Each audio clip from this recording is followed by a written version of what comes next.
Ladies and gentlemen, welcome to an update. That's right. We are here today to update you on some going ons on the Radulich and Broadcasting Network. As a lot of you know, Mark Radulich is currently heading head strong to right into, boy, I stalled there for a second, Mark. He's going head first. That's what I'm looking for. Head first into his battle. His battle with the big C word. So, Mark, yes, call it as it's named. I remember, Mark, we've had this discussion before. Fucking cancer. Yeah, fucking cancer. Fucking cancer. All right. So, you called this meeting today. You wanted to update our Yeah. our fans and friends and everybody and kind of give them an idea. I got some questions for you, too. So, give them what's going on, what you're going through, and then I'll hit you with some questions here so we can kind of follow up on it. The whole reason I wanted to do this was to kind of give people an update of what was going on with me, but also that when and I'm going to go back through the calendar here, but when I initially got diagnosed with having a reoccurrence of lymphoma, and they said that they were going to do the CAR T treatment with me, they gave me a pamphlet of what CAR T was, and if you just Google CAR T, I mean, you get the same information almost everywhere you look for it. The stats are pretty much the same. It's like 40 to 80% success rate, depending on where you look.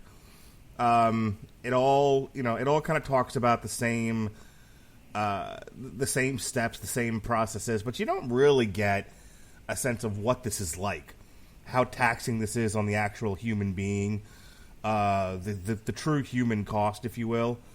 Mm-hmm. So I wanted to put together a series of these podcasts to kind of talk about my personal experience, and hopefully, I think CAR T is going to be big. I mean, it's already being used, and I'll talk a little bit about what's going on specifically with me. I think more and more people who are unfortunately afflicted with lymphoma and leukemia, possibly even other cancers, are going to continue to get this, but it might be useful for them to know what this is actually like, what this entails. So if I can just go back, May 1st I had a biopsy for a node on my lung, and then I had a subcutaneous spot on my backside, my ears. I hit it on my ears. My ears, Jesse. And that was on May 1st, and then on May 8th is when they diagnosed me with lymphoma again. So at that point, they were like, okay, well, you've already had 2 lines of treatment. I had 2 different kinds of chemo 2 years ago. I had CHOP, which is the standard, and they decided that wasn't working well enough or not at all, depending on which doctor you asked. So then they bumped me up to RICE, and then by the end of July of 2017, that was the last bit of chemo that I got, and in August I had a clean bill of health and I was in remission. Mm-hmm. So now that I've had those 2 lines of therapy, I qualify for the CAR T, which is where they take your white blood cells, they re-engineer them, and then they put them back into your body to fight the cancer. Now, along the way, there was a lot of things I had to do. I had to get a couple of echocardiograms, believe it or not just one, but a few. Part of it was for insurance reasons. Part of it was there's a lot of organ testing that takes place before anything even begins. They go through a series of tests to make sure that your body is going to be able to withstand the treatment, because apparently it's pretty heavy duty. And I remember when they were having the meeting with us, they were like, well, we don't want to stress your body. I think he took a look at my fat ass and would be like, I don't know if you're going to live through this. Fatty. You fatty, fat. So that bedside manner. You can't get past it. You look like you're made of mostly butter. I don't know if you're going to last through this. You're just going to melt, sir. So, that being said, they wanted to make sure I had to have an MRI brain scan. I had to have a PET scan. I had to have an echocardiogram, a CAT scan. They did all kinds of testing of my brain and of my body. And as it turns out, I'm actually, other than having cancer and being fat, I'm actually in pretty good shape. Would you believe it? I am a mystery of science. So that was pretty good. I mean, I want to stress here that like this was like a week-long thing. I think I went in on the 10th. Yeah, I went in on the 10th of June. So you figure I had the follow-up and meet where I got re-diagnosed on May 8th. And then there was kind of a break for a little bit, like a 4-week break.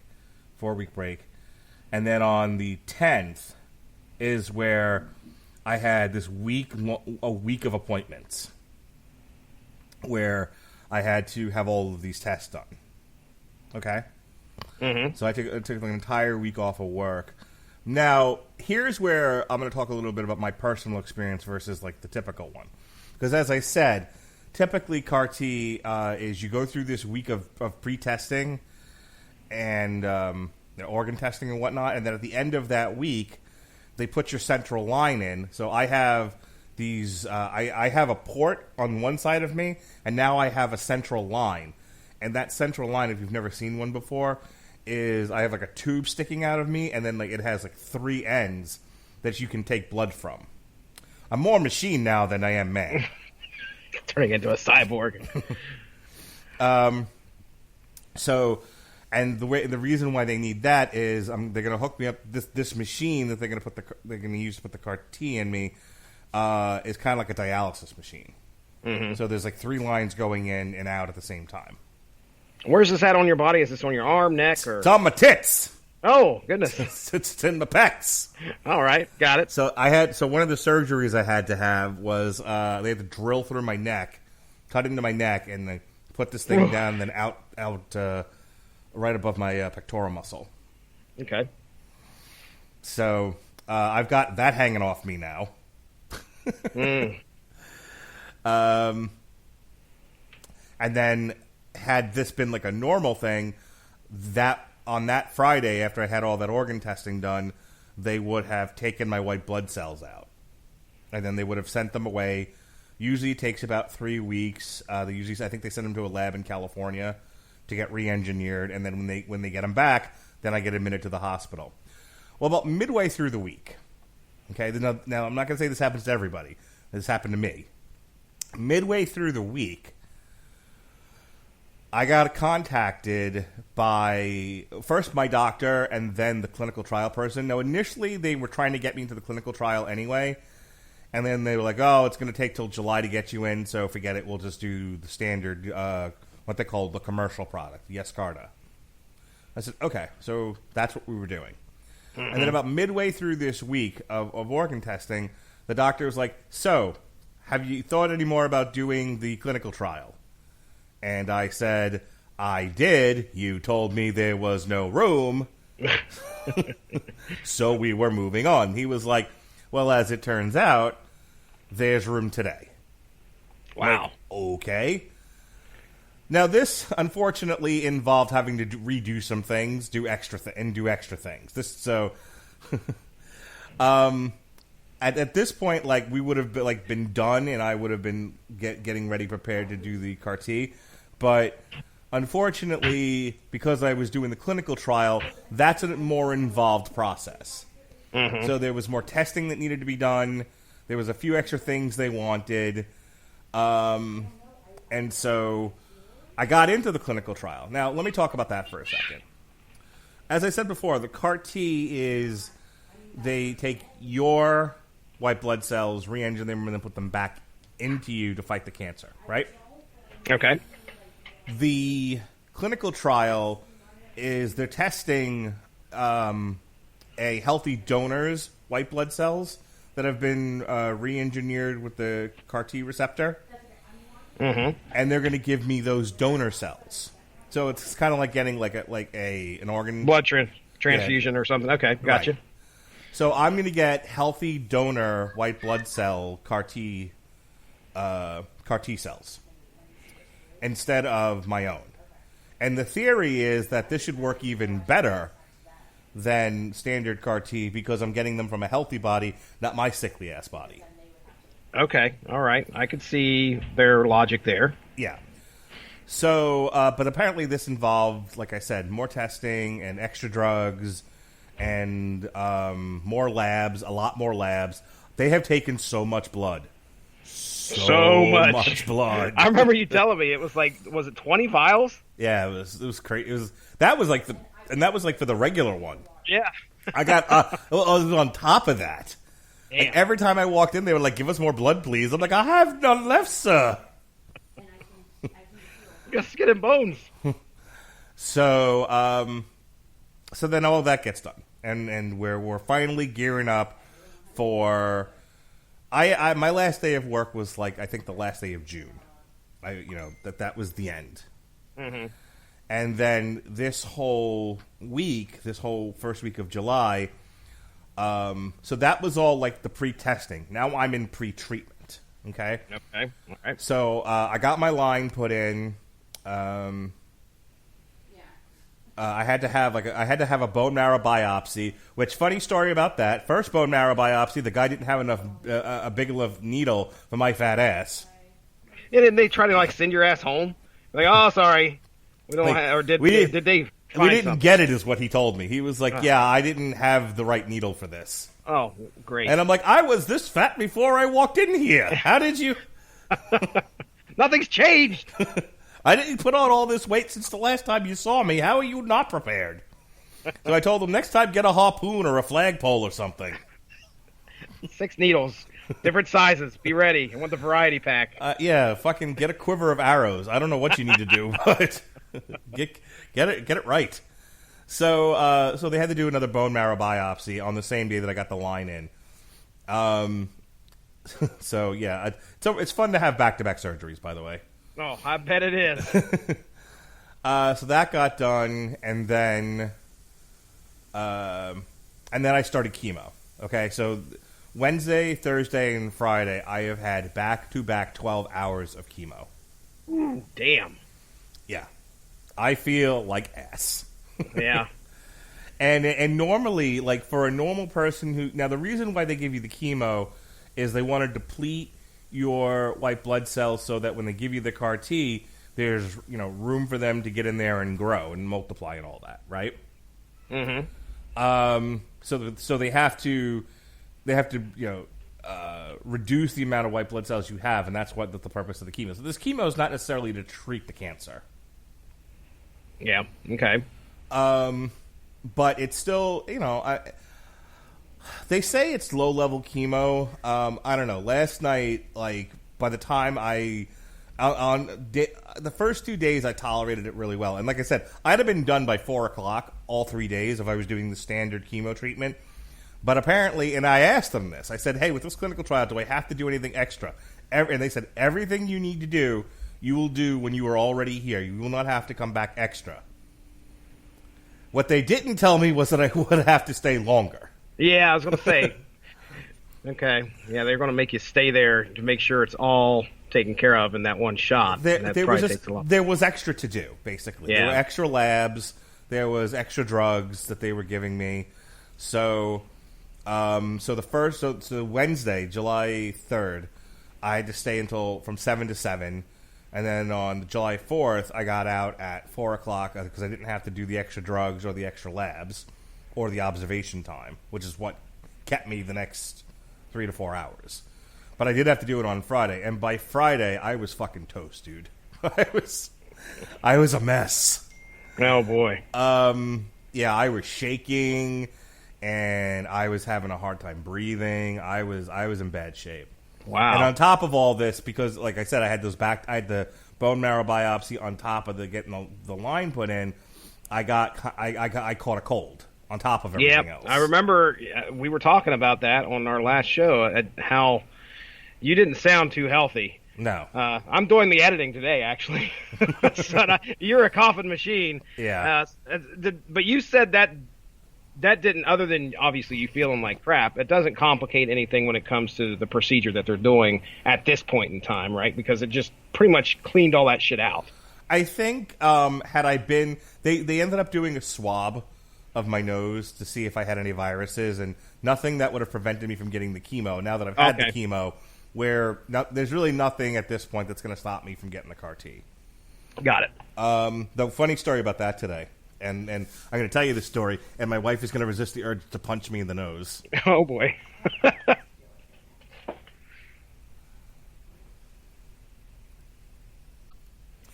All right, so 3 days of chemo, caught a cold, feel like ass.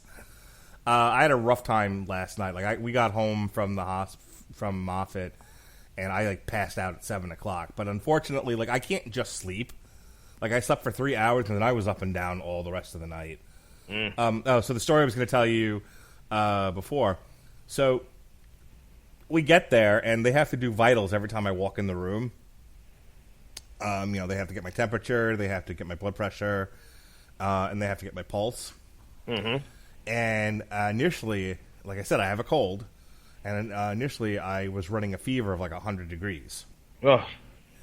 And they were like, okay, well, that's probably not real. You probably had like coffee or something. And I'm like, coffee. Right. Wait. I've never gotten a fever from drinking coffee before. Sure. So I'm like, they're like, oh, it's probably just like coffee or something. You probably had something hot to drink that raised your inside of your mouth temperature. So we'll just breathe through your mouth, cool down. And I'm like, okay, should I drink water? They're like, no, don't drink water. That's gonna give us like a false test. And then they're like, okay, but if we don't get your temperature down, we're gonna have to do something else. Now at this point, I'm tired of being at Moffitt. I don't want to be there anymore. I just want to go home. Because I have to go, because even though I'm not having any chemo or anything today or tomorrow, I still have to go just get my line flushed. So I literally have to go in, they flush my line, and then I leave again. And you're gone. Yeah, it's like 2 minutes. Well, 2 minutes if the person moves with any degree of speed. This one moved a little on the slow side. So anyway, so the nurse isn't looking, and at that point, Melissa had brought me a cup of water anyway, and then they told us like don't drink it, and I'm like, and I drank it anyway. Okay. And Melissa gave me this look like, "What are you doing?" And I'm like, "Oh, I'm not staying here, man." Get the hell out. Yeah, so I may have fudged my my temperature just so I could get out of there. Mm-hmm. I mean, I don't feel great, but I'm feeling a little bit better than I was earlier today. So we'll see. Good. We'll see. But that's it now, and that's kind of everything that's led up to this point. The 3 days of chemo, all that organ testing, these echocardiograms, the surgeries, the biopsies. My body has been hit with a lot. This started at the end of April. We're now into the second week of July, and I'm finally going to get the CAR-T on Monday. And I'll have another report when I get out of the hospital. All right. Like I said, I want to chunk these. This is everything that's happened up till now. I'll do another chunk of my hospital stay, and then I'll do another chunk of the post discharge. So that's that.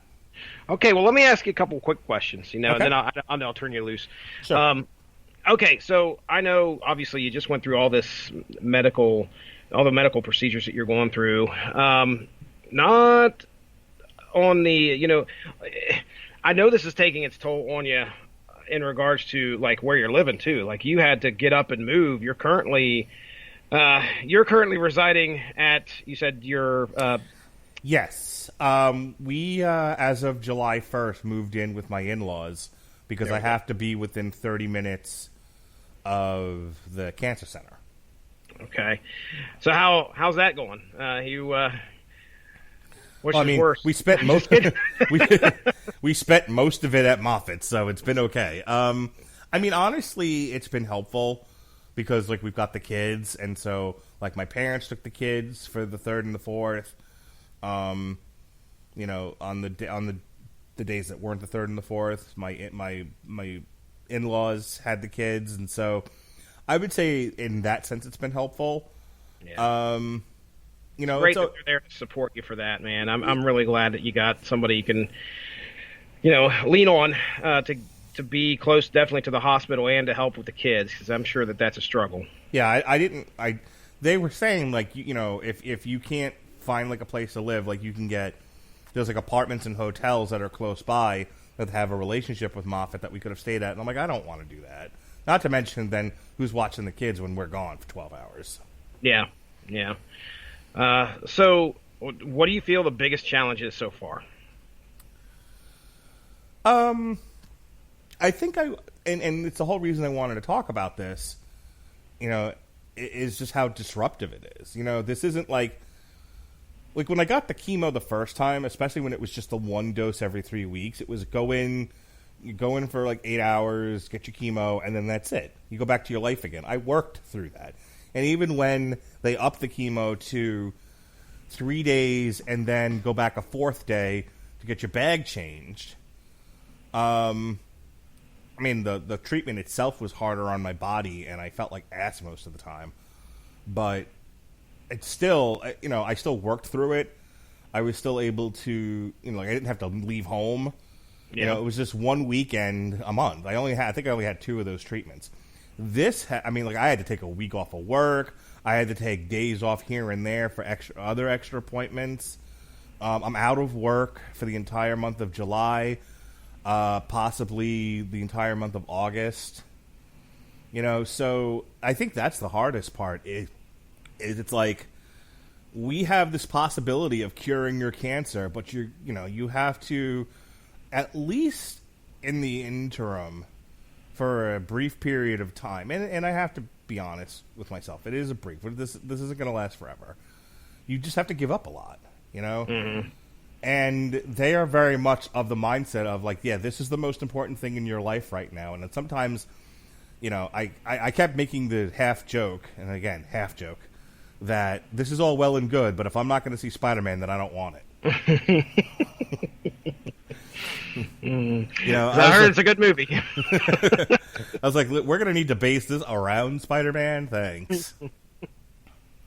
So physically, you're doing your best there. You're pushing through it. Mentally, do you feel like you're doing pretty good?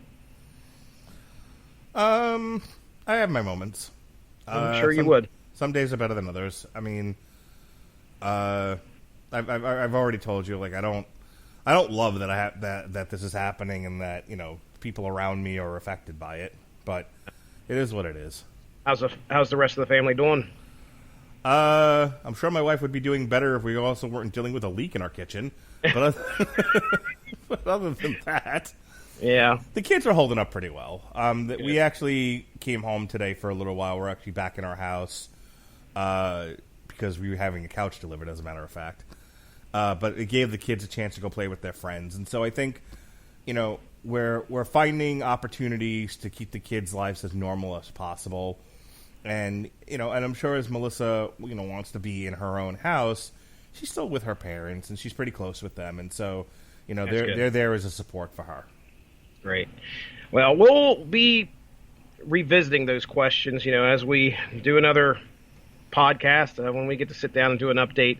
I'll ask you again. That way, those that are listening to this and paying attention to the trials that you're going through, they can see, specifically all of the aspects of that this is touching. And again, man, you can't.